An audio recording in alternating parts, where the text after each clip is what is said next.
Oi pessoal, tudo bom? Vou falar um pouco para vocês sobre resistência elétrica e dar alguns exemplos que ajudam muito a entender o que significa a resistência elétrica, o que significa um material ter uma alta resistência elétrica, uma baixa resistência, tá?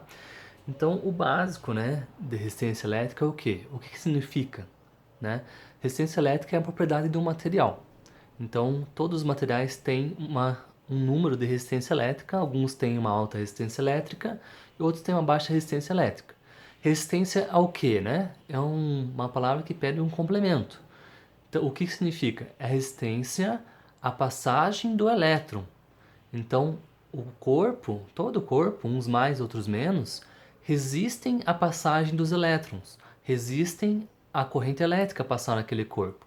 Então, por exemplo, um fio de cobre, né? O fio de cobre resiste à passagem dos elétrons ou facilita a passagem dos elétrons?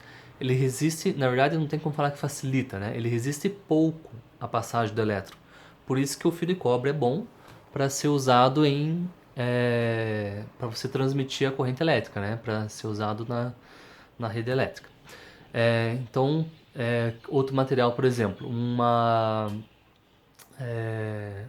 a borracha, por exemplo, né? O plástico, né? A madeira, são materiais que não conduzem bem a energia elétrica. Então, esses materiais resistem muito à passagem do elétron, né? Esses materiais não deixam o elétron passar facilmente. Então, eles têm alta resistência elétrica, tá? Então, essa que é a ideia, o conceito de resistência elétrica, sem tratar muito de números ainda. Eu anotei aqui um exemplo de resistência elétrica de um chuveiro, né? Causa muita dúvida porque a gente chama aquela molinha que vai dentro do chuveiro de resistência elétrica, daí a gente acaba confundindo algumas coisas, assim, é bem comum. Então vamos pensar o seguinte: o chuveiro ele é feito para esquentar a água, certo? Então ele tem que esquentar. Para esquentar um material com corrente elétrica, tem que ter bastante corrente elétrica, tá? Porque a corrente elétrica passando com uma bastante quantidade de elétrons, ela causa o efeito Joule, né? E esse efeito Joule esquenta o fio, tá?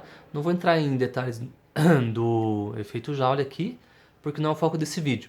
Mas quando passa muitos elétrons em um corpo, esse corpo esquenta, tá? Veja um raio, por exemplo. Um raio é muitos elétrons passando. Por isso que se ele cai numa árvore, né, ou cai em você, cai em alguma coisa, essa coisa esquenta, pega fogo, explode, né? Um raio é muito quente porque ele tem muita corrente elétrica, tá? Então, os elétrons passam lá muito rapidamente, muitos elétrons pelo chuveiro e o chuveiro esquenta. Então, seguindo a lógica da resistência elétrica, se no chuveiro passa muitos elétrons, por isso inclusive que é meio caro você ficar usando o chuveiro elétrico, né? Porque passa muito elétron, usa muita corrente elétrica. Esse chuveiro, em geral, tem uma alta resistência elétrica ou tem uma baixa resistência elétrica? A resposta certa é, ele tem uma baixa resistência elétrica, tá? Eu peguei aqui um chuveiro de 220 volts como exemplo, os dados do chuveiro, né? 220 volts e 7.500 watts, tá? Um chuveiro comum, cada chuveiro vai ter uma potência, mas varia ali entre 5.000 e poucos watts até 7.000 e alguma coisa de watts. Mas esse chuveiro de 7.500 watts, qual que é a resistência elétrica dele? Aproximando aqui, 6 ohms. Ohms é a unidade de resistência elétrica, né? 6 ohms é uma resistência muito baixa, tá? Por isso que passa muitos elétrons e o chuveiro esquenta, tá? Simples assim. Agora, para raciocinar ainda um pouco mais no chuveiro, eu notei algumas coisas aqui, por isso que eu estou olhando aqui para baixo.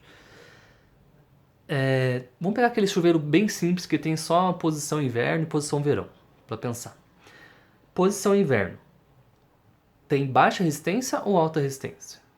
A posição inverno é para esquentar mais. Então tem que passar mais elétron. Então na posição inverno, o chuveiro tem um pouco menos de resistência. Na posição verão, que tem que esquentar menos, né? Posição verão é para esquentar menos. Então vai ter alta resistência, um pouco mais alta, né? Não a altíssima, certo? Vai ter alta resistência, né, um pouco mais alta, para passar menos elétrons e esquentar menos no chuveiro, tá? Então, espero que esses exemplos ajudem a entender melhor o que significa resistência elétrica, né, na prática, assim, só pegando alguns números, sem fazer muita conta, tá ok? Espero ter ajudado, um abração.